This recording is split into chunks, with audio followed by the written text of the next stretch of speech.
देखिए बच्चों, हम लोग हमारा जो थर्ड चैप्टर था क्या था, मोशन इन स्ट्रेट लाइन था ना, वो चैप्टर हमारा कंप्लीट हो चुका है। आज हम अपना नया चैप्टर स्टार्ट करेंगे, चैप्टर 4, जिसका नाम है मोशन इन ए प्लेन, यानी कि समतल में गति। प्लेन को क्या कहा जाता है, समतल। अब हम किसी समतल में गति के बारे में अध्ययन करेंगे। अब तक हम लोगों ने एक सीधी सरल रेखा में गति के लिए क्या किया है, अध्ययन किया है ना। और वहाँ हमने क्या क्या फाइंड आउट किया है, वहाँ हमने निकाला था क्या क्या, विस्थापन, वेग, त्वरण, गति के 3 समीकरण। याद आ रहा है ना कुछ, ये सब हमने वहाँ पे फाइंड आउट किया था। लेकिन जब हम किसी स्ट्रेट लाइन मोशन से, जो आपका स्ट्रेट लाइन जो मोशन होता है वो एक्चुअल में 1 डायमेंशन होता है। 1 डायमेंशन मतलब एक विमीय, कि वहाँ हम केवल एक विमा की बात करते हैं। या तो हमने एक्स एक्सिस ही लिया था, या वाई ही लिया था, या फिर जेड ही लिया था टाइम के साथ, यही तो लिया था। ऐसा थोड़ी था कि हमने एक्स और वाई दोनों लिए थे, नहीं लिए थे ना। तो वहाँ पे हम ओनली 1 डायमेंशन मोशन की बात कर रहे थे। लेकिन जब हम किसी प्लेन में आते हैं तो क्या होता है कि वहाँ पर हमें दो, अगर हम किसी समतल की बात करते हैं तो हमें 2 कोऑर्डिनेट्स चाहिए होते हैं, 2D मोशन चाहिए होता है। और जब हम 3 कोऑर्डिनेट्स यानी कि 3 डायमेंशन में आते हैं तो वहाँ पर हम लोग जो हमारा वेग है, त्वरण है, विस्थापन है, पोजीशन है, इन सबको समझाने के लिए हमें क्या चाहिए होता है, हमें स्केलर और वेक्टर्स की ज़रूरत पड़ती है। मेनली हमें वेक्टर्स चाहिए होता है, वेक्टर यानी कि सदिश। तो सबसे पहले इस चैप्टर में हम लोग क्या पढ़ेंगे, सदिश और अदिश के बारे में पढ़ेंगे, कि सदिश क्या होता है और अदिश क्या होता है। ठीक है, क्योंकि अगर हमें मोशन इन ए प्लेन को समझना है तो हमें पहले वेक्टर्स को समझना होगा, और वेक्टर्स को समझने के लिए पहले हमें उसके बारे में जानना होगा कि एक्चुअल में ये सदिश क्या होते हैं, अदिश क्या होते हैं, किसी वास्तविक संख्या से किसी सदिश को कैसे मल्टीप्लाई करते हैं। देखो, किसी संख्या को मल्टीप्लाई करना तो आसान होता है, जैसे मैं आपको कहूँ 3 को 13 से मल्टीप्लाई करो, आप इजीली कर दोगे। लेकिन मैं कहूँ कि 3 को किसी वेक्टर से मल्टीप्लाई करो तो उसका करने का तरीका कुछ अलग होता है। ठीक है, तो इसको किसी वास्तविक संख्या से, किसी धनात्मक संख्या से, किसी ऋणात्मक संख्या से किस तरह मल्टीप्लाई किया जाता है, हम पहले ये सीखेंगे। ठीक है, फिर उसके बाद हम सीखेंगे कि 2 वेक्टर्स या 3 वेक्टर्स को किस तरह जोड़ा जाता है, किस तरह घटाया जाता है। और यहाँ हम वेक्टर्स को जोड़ने और घटाने के लिए ग्राफ विधि का यूज़ करेंगे, क्योंकि वो बहुत इजी होती है और ऐसी विधि होती है कि जो हमें याद भी रहती है और इजीली हो जाती है। ठीक है, जैसे मैंने कहा 2 में 12 को जोड़िए, आप इजीली जोड़ सकते हैं। लेकिन मैं कहूँ कि ए वेक्टर में वी वेक्टर को जोड़िए, तो इसको किस तरह से हम जोड़ेंगे या ए में से बी को हम कैसे घटाएंगे, ये सब हम यहाँ पे सीखेंगे। ठीक है, फिर उसके बाद इनको कैसे वियोजित किया जाता है हम वो सीखेंगे। फिर सदिशों के योग की एक विधि तो हम पढ़ेंगे ग्राफीय विधि, और दूसरी विधि हम पढ़ेंगे विश्लेषणात्मक विधि। दोनों ही विधियों से हम वेक्टर्स को किस तरह जोड़ा जाता है ये सीखेंगे। फिर आपकी इच्छा है कि आप कोई भी विधि अप्लाई कर सकते हैं। फिर आएंगे हम हमारे चैप्टर पे। हमारा चैप्टर क्या है, किसी समतल में गति। फिर हम समतल में गति के बारे में पढ़ेंगे। फिर हम पढ़ेंगे कि समतल में अगर हमारा त्वरण एक समान है तो किस तरह से गति हो रही है। फिर हम आएंगे हमारे प्रोजेक्टाइल मोशन यानी कि प्रक्षेप्य गति पे, और देन हम पढ़ेंगे सर्कुलर मोशन, क्योंकि ये वाला मोशन और ये मोशन ये दोनों ही प्लेन के लिए होते हैं। तो हम यहाँ पे इन दोनों को अच्छे से स्टडी करेंगे। ओके बच्चों, तो चलिए शुरुआत करते हैं आज के हमारे फर्स्ट टॉपिक से। तो कॉपी पेन लेके बैठ जाइएगा, मेरे साथ साथ आप लोगों को नोट्स ज़रूर बनाने हैं। और अगर वीडियो में आपको कोई प्रॉब्लम आ रही है तो आपको वीडियो को बार बार देखना है। ओके बच्चों, चलिए सबसे पहले हम जानते हैं कि स्केलर और वेक्टर्स क्या होते हैं। वैसे थोड़ा बहुत तो आप लोग पढ़ चुके होंगे ना, सुन तो लिया ही होगा। ठीक है, लेकिन अब हम इनको डिटेल में स्टडी करेंगे। पहले हम बात करते हैं स्केलर क्वांटिटी यानी कि अदिश राशि। मैं आप लोगों को पहले भी बता चुकी हूँ कि आप भले ही हिंदी मीडियम के स्टूडेंट हैं, लेकिन इंग्लिश वर्ड भी आप लोगों को यहीं से ही याद करके चलने हैं। भाई आगे जब हायर स्टडी में जाओगे तो वहाँ तो इंग्लिश में ही पढ़ना पड़ेगा ना, तो यहीं से अपना बेसिक मजबूत करिए। हिंदी के साथ साथ इंग्लिश वर्ड्स भी आप लोग याद करिए। तो अदिश राशि को कहा जाता है स्केलर क्वांटिटी। अब अदिश राशि क्या होती है सुनिए, वह राशि जिसमें केवल परिमाण यानी कि मैग्नीट्यूड होता है, दिशा नहीं होती है, ऐसी राशियों को हम अदिश राशियाँ कहते हैं। अब परिमाण और दिशा और परिमाण के बारे में थोड़ा तो आप जान चुके हो ना, कि हमने पढ़ा था कि वेग जो होता है उसमें दिशा भी होती है, उसका परिमाण भी होता है, पढ़ा था ना। पथ लंबाई उसकी ओनली परिमाण होता है, दिशा नहीं होती है। वेट यानी कि द्रव्यमान, बताइए क्या कभी आपने ऐसा कहते हुए सुना है कि मेरा वेट 34 kg है एक्स दिशा में और वाई दिशा में 32 kg है, ऐसा सुना है क्या कभी? नहीं ना। यानी कि वेट द्रव्यमान भी कैसी राशि है? अदिश राशि, यानी कि ऐसी राशियाँ जिसमें आप केवल परिमाण की बात करते हैं, आप दिशा की बात नहीं करते हैं, उसमें डायरेक्शन का कोई लेना देना नहीं होता है। ऐसी सारी जितनी भी फिजिकल क्वांटिटीज़ हैं उनको हम स्केलर क्वांटिटीज़ कहते हैं। जैसे समय, टाइम, कभी टाइम के बारे में बोला है आपने कि ये इस दिशा में इतना टाइम हो रहा है, उस दिशा में इतना हो रहा है? नहीं ना। तो समय हुआ, दूरी हुई, द्रव्यमान हुआ, ठीक है, ये सब आपकी क्या है? टेम्परेचर भी तो आपका क्या है? स्केलर है। तो ये सारी की सारी राशियाँ जिनमें दिशा का कोई लेना देना नहीं होता है, स्केलर क्वांटिटीज कहलाती है। आया समझ में? चलिए अब आते हैं सदिश राशि यानी कि वेक्टर क्वांटिटी। अब देखिए, ऐसी भौतिक राशियाँ जिनमें परिमाण के साथ साथ दिशा भी हो, यानी कि हम परिमाण और दिशा दोनों की बात करते हैं, वे सारी भौतिक राशियाँ आपकी क्या कहलाती है बच्चों?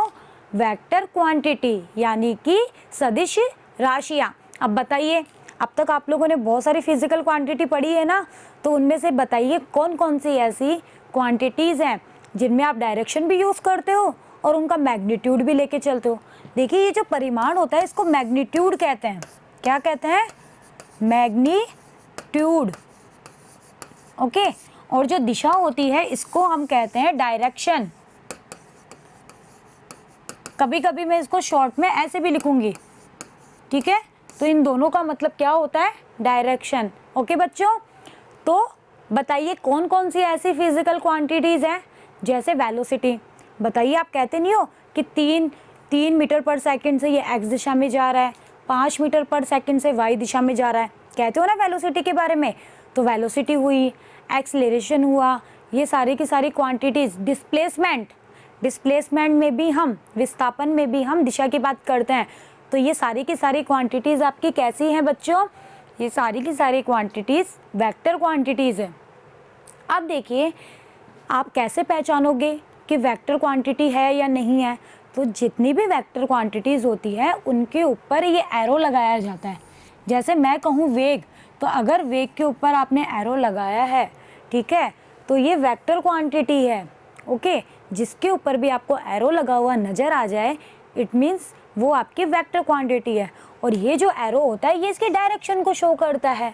ओके, तो इसी तरह से बताओ, ए के ऊपर भी हम वेक्टर लगाते थे या नहीं लगाते थे? डिस्प्लेसमेंट के ऊपर भी हमने वेक्टर लगाया है ना।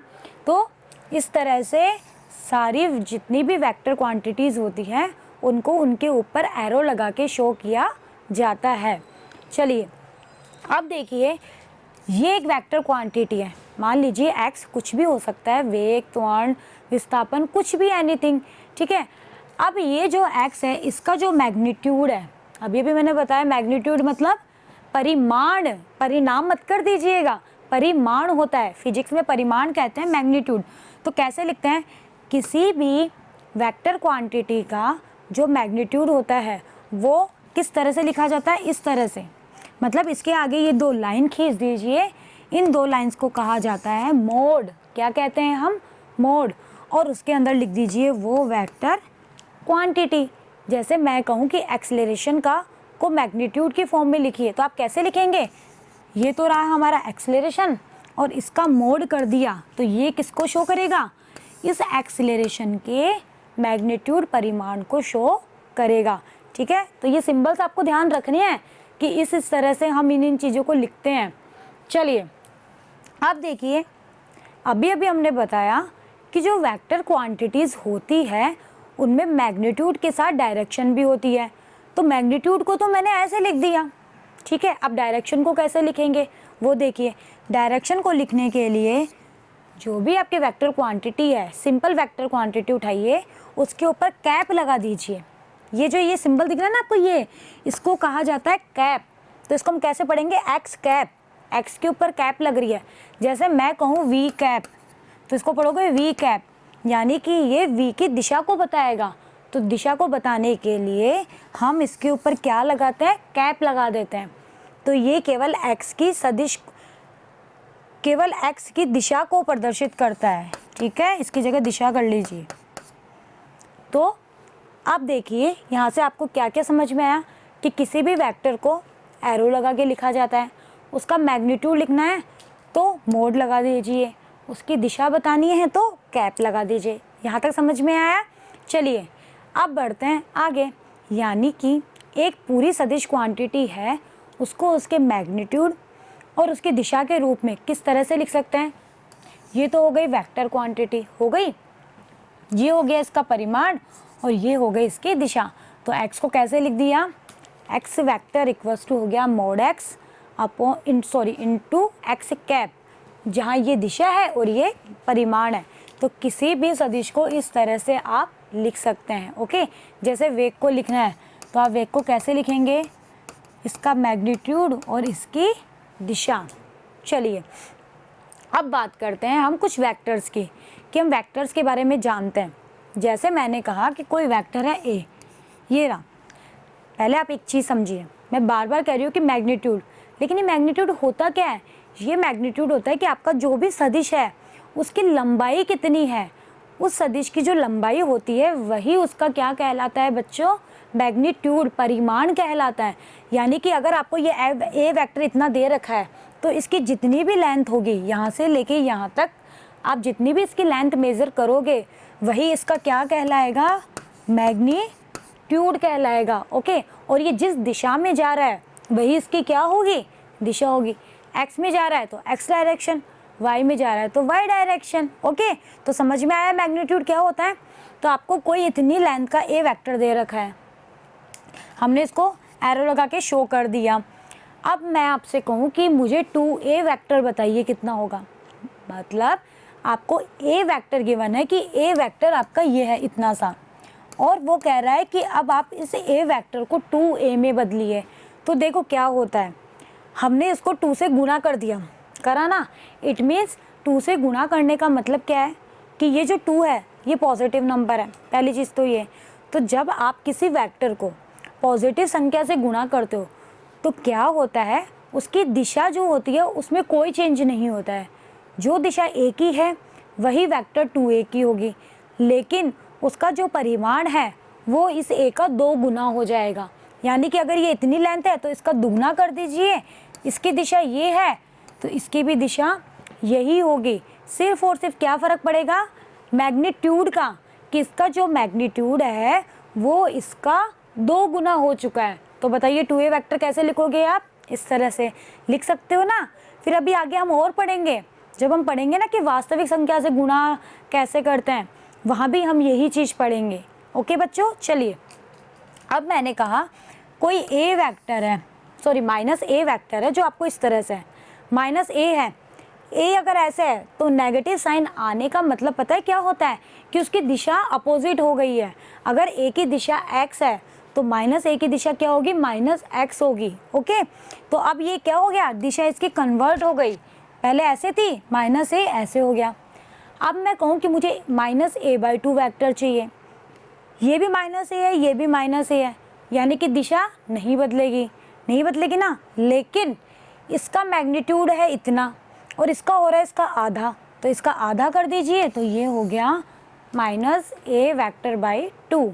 लेकिन अगर मैं ये कहती कि ये हमारा ए वेक्टर है, माइनस ए वेक्टर है, वो ये है, और मुझे चाहिए क्या, a/2 वेक्टर चाहिए इससे।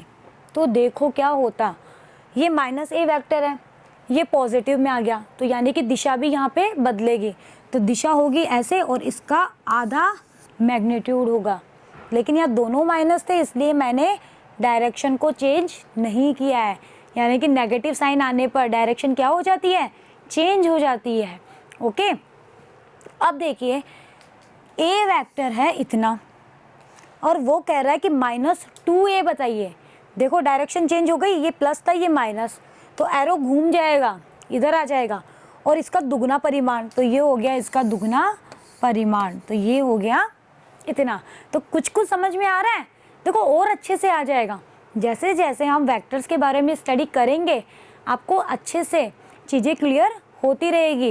लेकिन कुछ तो समझ में आ रहा है अभी कि हाँ वेक्टर्स ये होता है, इस तरह से हम इनको लिखते हैं, ए है तो ये, -a आ गया तो अपोजिट हो गया, परिमाण आधा कैसे करना है, परिमाण को दुगना कैसे करना है, दिशा को चेंज कैसे करना है, ये सब चीज़ें थोड़ी थोड़ी समझ में आ रही है। और आप वीडियो को वापस देखना तो आपको और अच्छे से क्लियर हो जाएगी। ओके बच्चों, चलिए आगे बढ़ते हैं। अब हम बात करते हैं हमारे यूनिट वेक्टर की, बहुत ही इम्पोर्टेंट है और हर जगह काम में आएगा। अब ये यूनिट वेक्टर होता क्या है, इसे कहते हैं एकांक सदिश। यूनिट मतलब एकांक, वेक्टर यानी सदिश। आप लोगों ने 3 अक्ष पढ़े होंगे, जब कोऑर्डिनेट सिस्टम पढ़ते हो तो पढ़ा होगा कि एक एक्स होता है, ये एक्स है, ये वाई है, और इसके पैरेलल जो भी होगा, सॉरी पैरेलल क्या, परपेंडिकुलर जो होगा वो जेड होगा, होता है ना। ये एक्स रहा, ये वाई रहा, ये जेड रहा, ऐसा तो पढ़ा है। अब देखिए एक्स अक्ष के अनुदिश, जो आपका एक्स एक्सिस है उसके जो अनुदिश जो भी यूनिट वेक्टर होता है उसको हमेशा आई कैप से लिखते हैं, ये आपको ध्यान रखना है। इसके अनुदिश जो भी यूनिट वेक्टर आप लेंगे वो क्या होगा, आई कैप। कैप है इट मीन्स दिशा है। वाई के अनुदिश जो लेंगे वो होगा जे कैप, और जेड के अनुदिश जो लेंगे वो होगा आपका बच्चों के कैप। समझ में आया कुछ, ये आपको ध्यान रखने हैं। एक्स के अनुदिश आई, वाई के अनुदिश जे कैप, जेड के अनुदिश के कैप, ये आपके कहलाते हैं एक्स वाई और जेड के यूनिट वेक्टर्स। अब देखो हमने बात करी एक्स की, लेकिन मैं कहूँ कि -x हो तो भाई ये आपका x है तो ये -x ही तो होता है, तो इसके अनुदिश अगर आई कैप है। अब बताओ आप नेगेटिव में जा रहे हो तो बताओ क्या आ जाएगा, माइनस का आई कैप, ठीक है। तो -x के अनुदिश क्या हो जाएगा, -i कैप। -y के अनुदिश क्या हो जाएगा, -j कैप। -z के अनुदिश क्या हो जाएगा, -k कैप। तो ये चीज़ समझ में आई, ये आपको ध्यान रखने ही पड़ेंगे। चलिए अब देखिए, जैसे कोई एक वेक्टर आपको दिया हुआ है 4 मीटर और बोल रहा है एक्स अक्ष में, और वो ये कह रहा है कि इसको वेक्टर फॉर्म में लिखे कम्प्लीटली। 4 मीटर ये तो इसका मैग्नीट्यूड हुआ, और एक्स अक्ष में यानी कि आपको इसको वेक्टर में बनाना है, इट मीन्स इसकी दिशा भी लिखनी पड़ेगी। अभी अभी हमने पढ़ा क्या कि एक्स डायरेक्शन में जो भी दिशा होती है उसको हम आई कैप से लिखते हैं, तो बस आई कैप लगा दीजिए, ये आ जाएगा ए वेक्टर 4 मीटर आई कैप। यानी कि इसको देख के आप क्या समझ सकते हैं कि कोई वेक्टर है जो 4 मीटर जा रहा है, किसमें, आई कैप, यानी कि प्लस एक्स एक्सिस में। और अगर मैं कहती कि कोई वेक्टर है ए और वो जा रहा है 2 मीटर -y दिशा में, अब बताइए इसको कैसे लिखते आप। ए वेक्टर को हम लिखते हैं उसका परिमाण और उसकी दिशा से। परिमाण तो हो गया 2 मीटर, -y दिशा, बताइए -y दिशा का मतलब इसकी दिशा क्या होगी, माइनस का जे कैप। तो यहाँ क्या आ जाएगा, -j कैप। तो इसको आप ऐसे भी लिख सकते हो, -2 मीटर जे कैप। ये हो गया आपका ए वेक्टर। समझ में आया कुछ। चलिए तो अब हम बात करते हैं कि जो हमने ये आई जे के कैप पढ़े हैं कि एकांक सदिश, उसकी क्या डेफिनेशन होती है। तो सुनिए, हमने आई कैप, जे कैप और के कैप पढ़े, और हमने देखा कि ये सिर्फ दिशा को बता रहे हैं। बताइए ये कभी परिमाण की बात कर रहे हैं क्या? नहीं ना। इट मीन्स ऐसा सदिश, भाई यूनिट वेक्टर्स भी तो वेक्टर्स ही होते हैं, तो ऐसा सदिश जिसका परिमाण 1 हो, यूनिट है यानी कि 1 हो, ठीक है, और जो केवल दिशा को बताए। भाई ये दिशा को ही तो बता रहे हैं और इनका परिमाण कितना होता है? 1 एकांक होता है।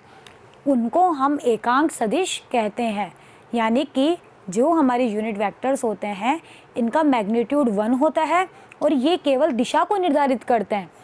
जैसे mode I cap, mode J cap, mode के कैप, ये क्या है? इन यूनिट वेक्टर्स के मैग्नीट्यूड है। तो इनका मैग्नीट्यूड कितना होता है? हमेशा 1 होता है। और दिशा तो आपको पता ही है, आई कैप, जे कैप, के कैप। चलिए, या फिर दूसरी डेफिनेशन अगर हम दे यूनिट वेक्टर्स की तो वो क्या हो सकती है?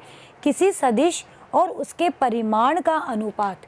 देखिए हम यहाँ से भी निकाल सकते हैं ये चीज़।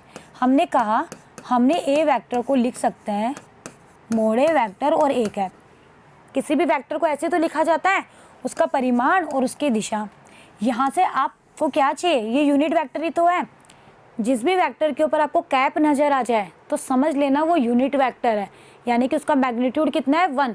वो केवल इस वेक्टर की दिशा को बता रहा है। ओके, अब आपको चाहिए ये ए कैप, तो बताओ ये ए कैप कितना हो जाएगा? ए कैप हो जाएगा यहाँ से vector A upon mod A vector. हुआ नहीं हुआ? तो दूसरी डेफिनेशन यहाँ से बनाइए। क्या? किसी सदिश और उसके परिमाण का अनुपात, कि ये तो है वेक्टर, ये है इसका मैग्नीट्यूड, तो किसी सदिश और उसके परिमाण का जो अनुपात होता है वही आपका क्या कहलाता है बच्चों? यूनिट वेक्टर, एकांक सदिश कहलाता है। यानी कि मैथमेटिकली अगर आपको कभी यूनिट वेक्टर फाइंड आउट करने के लिए दे दिया जाए तो आप क्या करिए? वो वेक्टर लिख दीजिए और नीचे उसका मोड लिख दीजिए। वही उसकी क्या होगी? दिशा वाला, यानी कि यूनिट वेक्टर होगा। ओके, तो दोनों डेफिनेशंस आपको याद रखनी है, प्लस ये फॉर्मूला भी आपको याद रखना है। यहाँ से क्वेश्चन आ जाता है कि आपको ए वेक्टर दे देगा और बोलेगा इसकी दिशा बताइए, ए कैप बताइए, तो कैसे निकालोगे? ऊपर वेक्टर और नीचे इस वेक्टर का मैग्नीट्यूड। अब वेक्टर का मैग्नीट्यूड कैसे निकालते हैं वो हम सीखेंगे। अगर आपको वेक्टर ड्रॉ करके दे दे तब तो उसकी लेंथ उसका मैग्नीट्यूड होती है, लेकिन वेक्टर आपको ड्रॉ करके नहीं दे और कुछ ऐसे आई जे के की फॉर्म में दे दे तो किस तरह निकालेंगे वो अभी हम सीखेंगे। अब देखिए, ये हो गया मैग्नीट्यूड, ये हो गया यूनिट वेक्टर और ये हो गया वेक्टर। अब आपको कोई वेक्टर गिवन है, ये फॉर्मूला ध्यान रखना है। कोई वेक्टर गिवन है इस तरह से, ए वेक्टर है ए एक्स आई कैप प्लस ए वाई जे कैप प्लस ए जेड के कैप, जहाँ ए एक्स एक्स अक्ष के अनुदिश इसका कॉम्पोनेंट है, ए वाई वाई अक्ष के अनुदिश इसका कॉम्पोनेंट है और ए जेड जेड अक्ष के अनुदिश इसका कॉम्पोनेंट है। कि भाई ये एक्स अक्ष में इतना है, वाई में इतना है और जेड में इतना है। अब बताओ क्या आप इसकी लंबाई को मेज़र कर पाओगे? तीनों डायरेक्शन में जा रहा है ये वेक्टर, नहीं ना। तो हम कैसे इसका मैग्नीट्यूड निकालते हैं वो देखिए। तो इसके मैग्नीट्यूड का फॉर्मूला होता है ये कि आई कैप, जे कैप और के कैप के जो भी गुणांक है, क्या है? ए एक्स, ए वाई और ए जेड। पहले तो इन सब का स्क्वायर करिए अलग अलग और फिर स्क्वायर करने के बाद इनको जोड़िए और जोड़ने के बाद इस पूरी क्वांटिटी का अंडर रूट ले लीजिए। वही आपका इस वेक्टर का मैग्नीट्यूड कहलाएगा। आया समझ में? कैसे? इसका स्क्वायर किया ये, इसका किया ये, इसका किया ये, जोड़ दिया और जोड़ने के बाद पूरे का क्या ले लिया बच्चों? हमने अंडर रूट ले लिया और वही इसका क्या होगा? मैग्नीट्यूड होगा। तो जब भी आपको किसी भी वेक्टर का मैग्नीट्यूड निकालना हो तो आप इस फॉर्मूले को ध्यान में रखिए। ये 3 डायमेंशन के लिए है। हो सकता है वो आपको ओनली आई और जे ही दे तो आई और जे कर दीजिए, के भी दे तो के भी कर दीजिए। ओके, तो बताइए अब ए कैप को कैसे लिखेंगे इस फॉर्मूले से? ऊपर तो वेक्टर और नीचे उसका मैग्नीट्यूड। ठीक है, मैं इसको थोड़ा सा इरेज कर देती हूँ ताकि आप लोग इसको उतार सके। बहुत इंपॉर्टेंट फॉर्मूला है, आगे भी हमें बहुत काम में आएगा। ओके, अब देखिए चलिए आगे बढ़ते हैं। अब देखिए यूनिट वेक्टर के बारे में एक बहुत इंपॉर्टेंट बात है जो आप लोग ध्यान रखिए। हो सकता है ऑब्जेक्टिव क्वेश्चन में आपसे ये प्रश्न पूछा जा सकता है। आपका जो यूनिट वेक्टर होता है ना तो उसकी कोई यूनिट होती है, उसका कोई मात्रक नहीं होता है और ना ही उसकी कोई विमा होती है।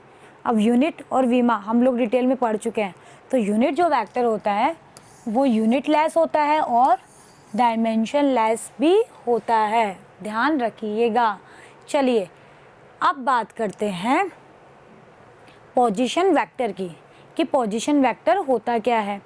अब देखिए जैसे कोई पार्टिकल है जो एक्स वाई एक्सिस में, किस एक्सिस में, एक्स वाई एक्सिस में आपका मूव कर रहा है और इसका आपको पोजीशन वेक्टर आर गिवन है कि ये बिंदु पी पर है जिसके कोऑर्डिनेट्स है 5 और 3, यानी कि एक्स एक्सिस में ये 5 पर है और वाई एक्सिस में ये 3 पर है। यही तो हुआ, कोऑर्डिनेट्स का मतलब यही तो होता है और इसका पोजीशन वेक्टर है आर। तो इसको हम कैसे लिखेंगे? जब हमें सिंपल कोऑर्डिनेट्स दे दिए जाए तो हम उसको पोजीशन वेक्टर के रूप में किस तरह से लिखेंगे? बिल्कुल वैसे जैसे अभी पढ़ा, आर वेक्टर लिखेंगे, यानी आर मतलब इसकी पोजीशन बता रहा है। बिंदु पी का स्थिति सदिश है, कैसे लिखेंगे? 5, तो पहले 5 लगाइए, यहाँ 5 भी आएगा। और बताइए ये 5 कौन से डायरेक्शन में है? एक्स में। तो बताइए एक्स के लिए डायरेक्शन में हम क्या लेते हैं? पढ़ा है ना अभी हमने, क्या? आई कैप। तो ये आ गया 5 आई कैप, प्लस लगाएंगे हमेशा अगर ये दोनों पॉजिटिव है तो। 3 ये रहा, और ये कौन से डायरेक्शन में है? वाई। तो वाई में दिशा क्या होती है? जे कैप। तो क्या हो गया हमारा आर वेक्टर बच्चों? 5 i cap plus 3 j cap. इस तरह से किसी भी पार्टिकल के कोऑर्डिनेट्स दे दिए जाए तो हम उसको पोजीशन वेक्टर के रूप में लिख सकते हैं। अगर ये 3 एक्सिस में दे दिया जाता, जैसे जेड में भी होता और ऐसे दे दिया जाता 5 3 -2, तो ये होता है एक्स, ये Y, -2 it means minus Z. ठीक है, तो कैसे लिखते बताओ? 5 प्लस का है आई कैप, 3 भी प्लस का है जे कैप, लेकिन -2 इट मीन्स किस में जा रहा है? ये नेगेटिव में, तो नेगेटिव में जा रहा है तो माइनस के कैप लेंगे, इसलिए 2 और के कैप और माइनस। आया समझ में? चलिए अब अभी हमने मैग्नीट्यूड का फॉर्मूला तो सीख लिया, लेकिन उस फॉर्मूले को एक क्वेश्चन के द्वारा अप्लाई करना भी सीख लेते हैं। तो यही क्वेश्चन उठा लेते हैं कि ये आ गया आपका आर वेक्टर, बताइए इसका मैग्नीट्यूड कितना होगा? Mod r vector. तो आई कैप और जे कैप के गुणांकों का स्क्वायर करिए, 5 का स्क्वायर 3 का स्क्वायर, दोनों को जोड़िए, जोड़ दिया, फिर सॉल्व करिए और फिर इस पूरी क्वांटिटी का अंडर रूट लीजिए। 5 का स्क्वायर कितना होता है? 25, 3 का 9, 25 और 9 34 और इसका अंडर रूट, ये हो गया इसका मैग्नीट्यूड। आया समझ में?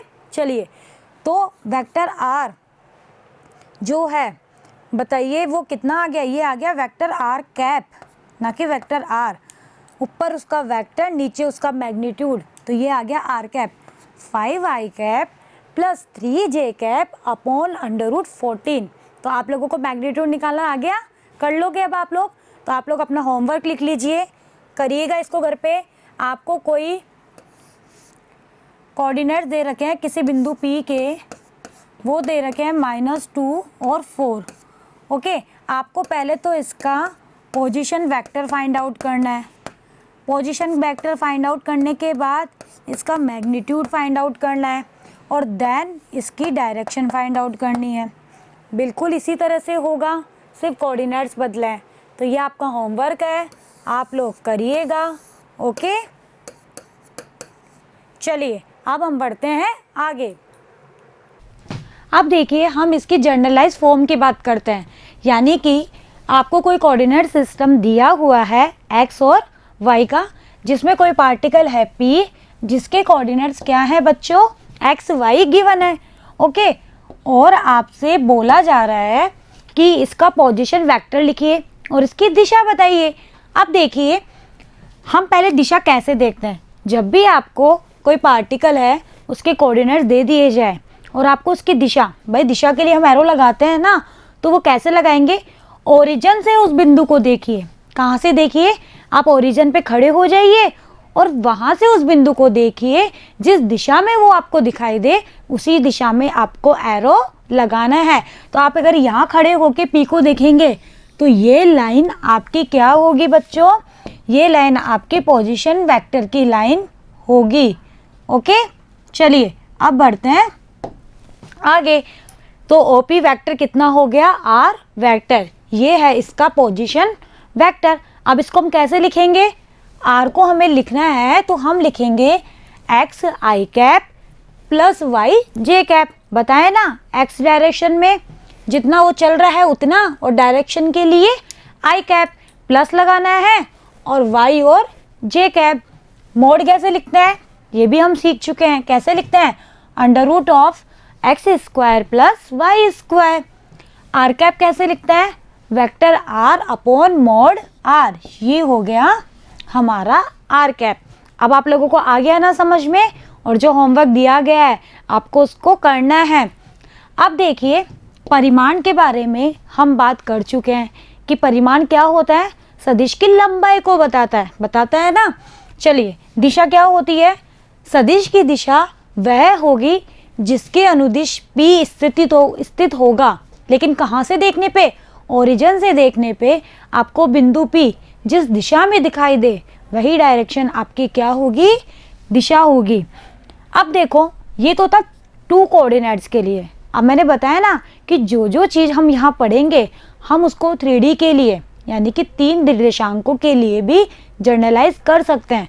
तो आर को 3 के रूप में लिखना हो तो कैसे लिखेंगे, एक्स आई कैप प्लस वाई जे कैप प्लस जेड के कैप। ओके, अब देखिए ये हो गया 3D कोऑर्डिनेट सिस्टम। तो जो आपका क्यूब होता है, घन जो शेप होती है वो 3 डायमेंशन होती है ना, तो उसमें तीनों कोऑर्डिनेट्स होते हैं एक्स वाई और जेड। अब देखिए, विस्थापन सदिश की हम बात करते हैं, किसकी बात करते हैं, विस्थापन सदिश की। वैसे तो विस्थापन हम लोग पढ़ चुके हैं ना, लेकिन हमने सिर्फ वहाँ विस्थापन पढ़ा था। अब हम विस्थापन सदिश कैसे निकालेंगे वो हम यहाँ सीखेंगे। इसे हम कहते हैं डिस्प्लेसमेंट वेक्टर।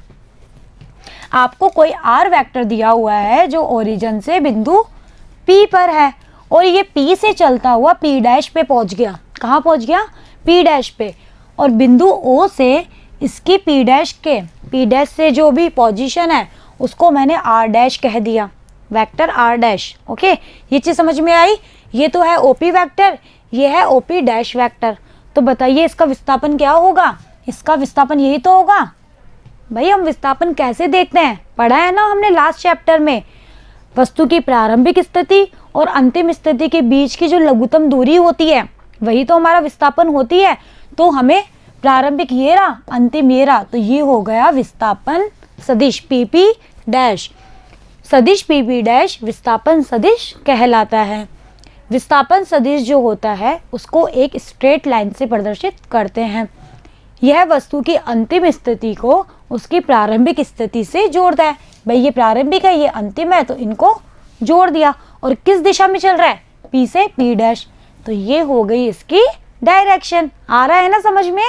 चलिए, जैसे आपको कोई एक पार्टिकल है जो इस तरह से चल रहा है, पहला पार्ट तो उसका वो ये कि बिंदु P पर वो है, और कैसे चल रहा है, पहला ये P से यहाँ गया E, फिर F और फिर Q, यानी कि अंतिम उसको कहाँ पहुँचना है बच्चों, Q पे। P से चलना वो शुरू करता है और Q पे जाके रुक रहा है। अब देखो, आपको अच्छे से पता है कि कोई भी रास्ता होता है उसके बहुत सारे रास्ते भी हो सकते हैं ना। तो पहला पथ उसने ये चूज़ किया, दूसरा क्या चूज़ किया, इस तरह का ये टेढ़ा मेढ़ा। P से A गया, A पथ पे गया, A से B, B से C पथ, और फिर यहाँ पे आ गया। ठीक है, ये वाला पथ भी हो सकता है। अब देखो, विस्थापन जो सदिश होता है वो वस्तु की अंतिम स्थिति को उसकी प्रारंभिक स्थिति से जोड़ता है, ये तो हमें पता है। यह उस पथ पर निर्भर नहीं करता, यह उस वास्तविक पथ पर निर्भर करता है। और आपको ये भी पता है कि विस्थापन जो सदिश होता है हम हमेशा लघुत्तम दूरी लेते हैं, और हमें सिर्फ अंतिम स्थिति और प्रारंभिक स्थिति से मतलब होता है, यानी कि केवल उसके वास्तविक पथ से मतलब होता है। बीच में वो कहाँ चला हमें उससे कोई लेना देना नहीं होता। ये चीज़ तो हम पथ लंबाई में लेते हैं ना, विस्थापन में थोड़ी लेते हैं। तो यह केवल और केवल इसके वास्तविक पथ के ऊपर निर्भर करता है। तो बताइए इसका विस्थापन सदिश क्या हो जाएगा?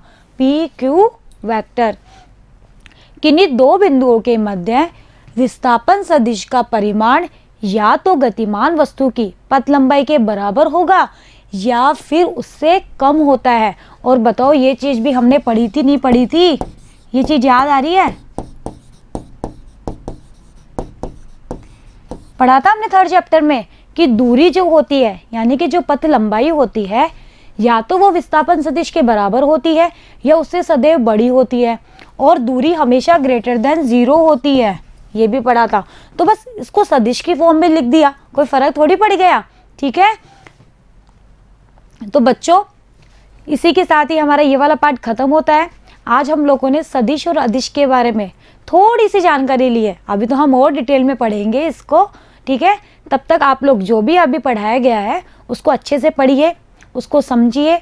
जो होमवर्क आपको दिया गया है आपको वो क्वेश्चन करना है। तो बने रहिएगा मेरे साथ, मिलते हैं नेक्स्ट वीडियो में। Thank you.